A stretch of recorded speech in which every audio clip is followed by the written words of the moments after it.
Pemirsa, kita masih dalam diskusi Sengman. Siapakah dia?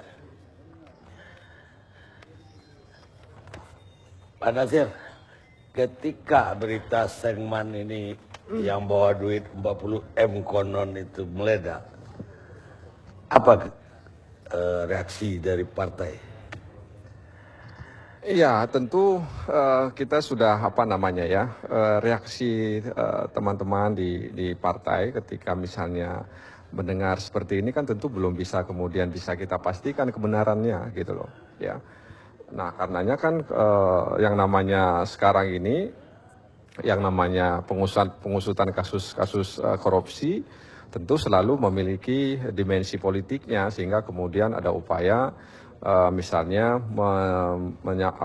menyebarkan isu atau memunculkan isu yang isu-isunya itu bisa dimaksud untuk menargetkan pihak-pihak tertentu gitu kan. Nah karenanya ketika informasi ini muncul ya kita tetap dalam posisi ya kita lihat saja dulu perkembangannya seperti apa. Nah karenanya kan kita berharap agar pengadilan Tipikor yang menyidangkan kasus ini tetap dalam posisi selalu menegakkan kebenaran. Artinya tetap dalam upaya menyeleksi setiap informasi-informasi yang ada dalam fakta persidangan begitu.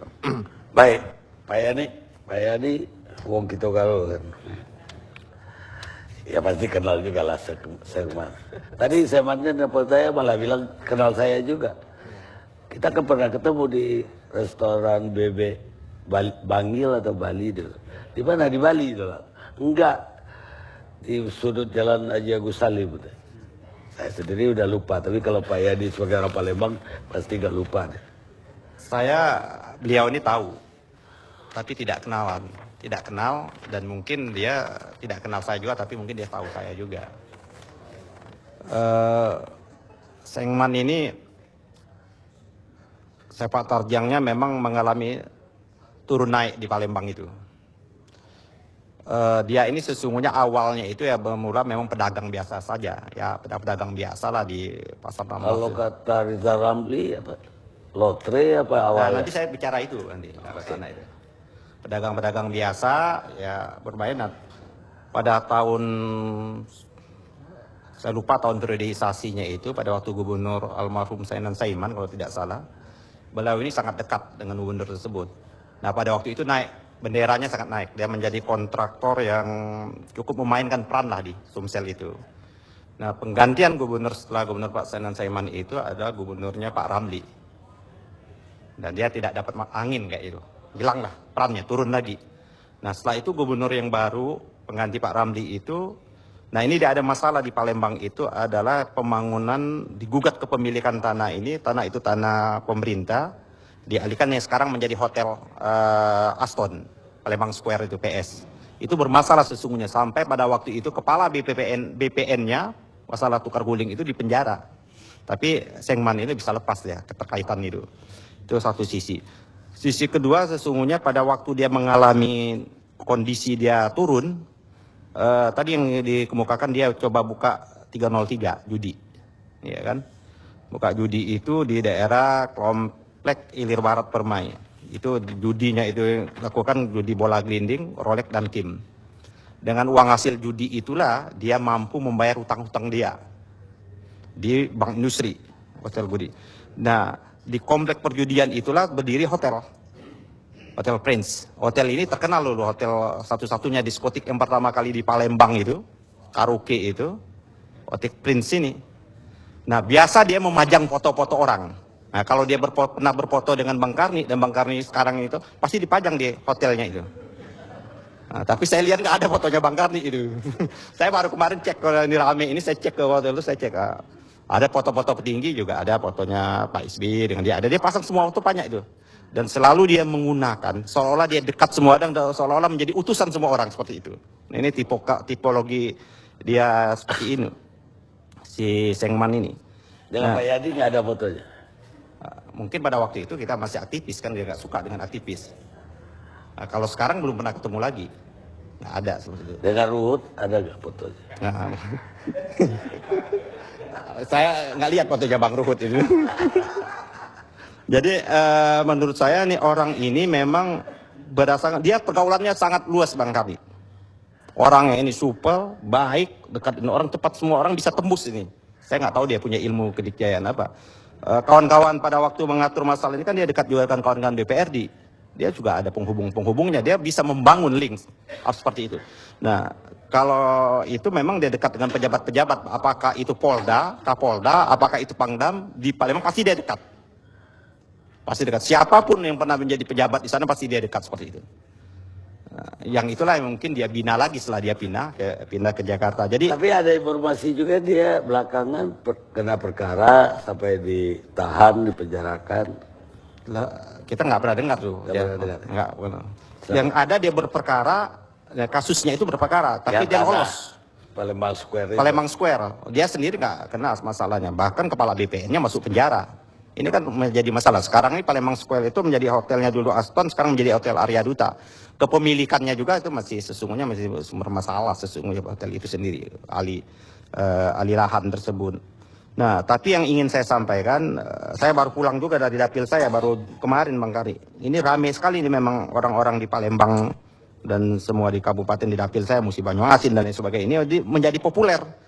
Orang Sengman ini sangat populer. Siapa nih orang kena populer ya di media? Orang juga dulunya belum tahu nih kan kasusnya udah cukup lama. Judi juga udah nggak ada lagi kan, udah ditutup sekarang ini. Nah tapi dengan sekarang ini orang muncul siapa dia ini? Ada bahkan ada orang menghubung-hubungkan juga dengan orang-orang yang lain. Saya bilang bukan, kalau yang satu disebut tuh Mr. X1 itu adalah yang pernah disebut juga di komisi yang satu itu dia orang Jawa Timur, bukan orang Palembang. Kalau Sekman ini memang orang Palembang gitu, dia orang Palembang. Nah, yang perlu sesungguhnya dalam kasus ini menurut saya adalah sebagaimana dikemukakan harusnya membongkar. Ya, kita kan inginnya KPK ini bisa membongkar kartel dan mafia, ya kan, di masalah daging atau masalah-masalah yang lain lagi di kementerian-kementerian ini.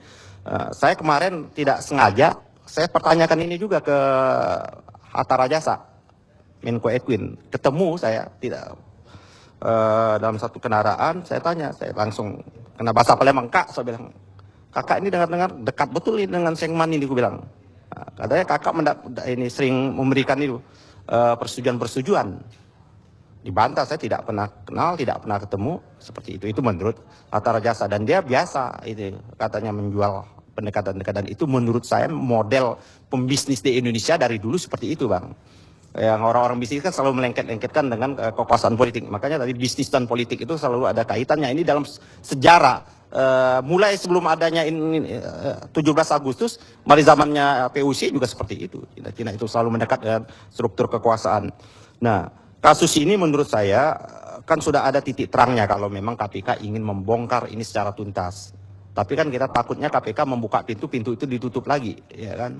Kenapa? Sesuatu yang lebih besar di dalam pintu itu yang mungkin di luar bayangan KPK. Nah, Ridwan ini kan sudah memberikan keterangan dan keterangan-keterangan lain di pengadilan itu. Sesungguhnya yang lebih penting menurut saya KPK yang ini titiknya membongkar bagaimana hubungan-hubungan tali temali antara pembisnis dengan kaum politik ini atau politik seperti itu yang harus dibongkar. Bukan hanya bagaimana memenjarakan Ridwan.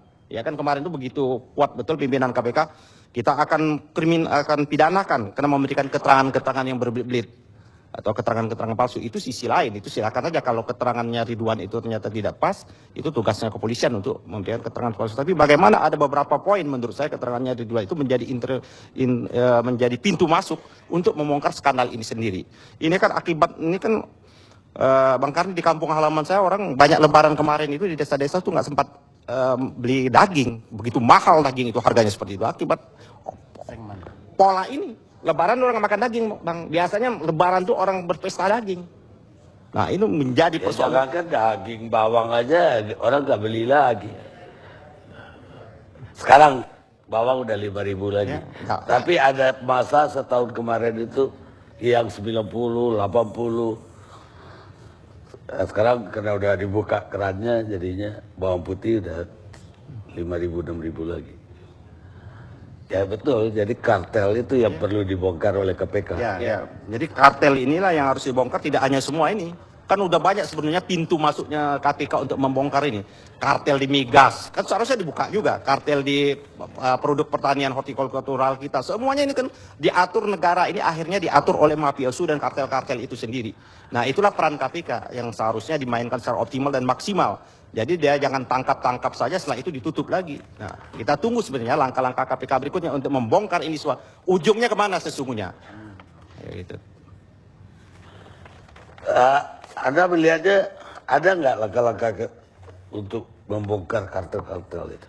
Sudah ada belum? Kalau dalam konteks kasus pajak, KPK gagal. Dalam kartel? Iya, pajak. Menurut saya belum sampai ke arah sana. Ya kan seharusnya harus ditingkatkan dong keterangan-keterangan ini di proses yang lain, menunggu banyak kasus-kasus yang lain. Baik, mungkin kayak Pak Fuad sebagai bekas Menteri Keuangan, kenapa pemerintah kita tidak membebaskan saja semuanya itu boleh mengimpor apa pajaknya kita tangkap? Nggak selalu itu Pak paralel dengan pajak sih gitu ya. Meskipun prinsip utamanya kalau soal bea masuk gitu. Nggak daripada di kuota-kuota seperti itu jadi harganya apel aja. Kalau harganya. udah model kuota-kuota itu selalu akan menimbulkan pasar gelap. Pasar gelap itu bisa di pasar gelap itu di mana saja. Itu udah pasar gelap bisa menyangkut pasar gelapnya si kuotanya itu sendiri ataupun berbagai macam hal-hal lain karena pasti itu akan ada orang jualan kuota. Orang kalau mobil terbatas saja, misalnya di Jakarta dialokasikan mobil hanya sekian gitu, itu akan terjadi tuh jual beli si alokasinya mobil siapa yang mau bisa beli di luar harga mobilnya izinnya gitu, itu biasa. Makanya kalau udah kuota-kuota begini, masih lebih mending diserahkan kepada lembaga negara, misalnya Bulog kalau udah model kuota. Beda kuota diserahkan kepada swasta. Itu sudah hampir dipastikan itu memang tempat untuk banyak orang berburu rente lah keuntungan ekstra di situ. Apalagi di Indonesia ini Pak, kenapa akan selalu bergantung kepada barang impor? Terus terang aja ada kekuatan. Bagi pasar luar negeri yang menjadikan Indonesia itu konsumen, itu sudah dari dulu. Dan di dalam negeri itu juga disukai. Makanya kira-kira gini Pak, hukumnya itu. Imporlah Indonesia sebanyak-banyaknya semakin tergantung di sempat impor itu diberi peluang umumnya oleh para penjualnya di luar negeri diberi peluang untuk mencari rezeki. Jadi mau dihitung harga berapa, yang penting saya bisa jual ke Indonesia. Jadi memang lebih mudah dari zaman dulu termasuk Bulog pun segala macam. Lebih enak adalah kalau bisa import karena kalau import itu bisa mendapatkan keuntungan dari luar negeri itu bisa disembunyikan di luar negeri. Kalau impor karena itu sepanjang semangat untuk ini, untuk mendapatkan keuntungan pribadi itu tinggi, Indonesia ini sulit akan menjadi mandiri. Akan lebih cenderung impor. Nah kalau udah kayak begini masih lebih mudah dikontrol, sama-sama kurang bagus, lebih mudah dikontrol kalau Bulog. Kalau pemerintah yang menjaga. Karena banyak yang ikut bisa menyorot langsung, agak lebih transparan. Tapi kalau swasta-swasta begini, ya beginilah semuanya nitip. Ujungnya lebih mahal. Itu kalau apa saja Pak, daging dan sebagainya ini, itu pasti loh Pak. Akan menjadi pasar gelapnya, akan mencari keuntungan. Apakah dipajak bisa menghilangkan? Tidak juga. Tapi udah Bulog, sekarang Bulog yang pegang beras. Itu beli 6.000, 7.000. Akhirnya mereka beli 7.000. Di pasar harga beras 10.000. Mereka bilang jual kayak raskin ke orang miskin 1.600. Kita subsidi.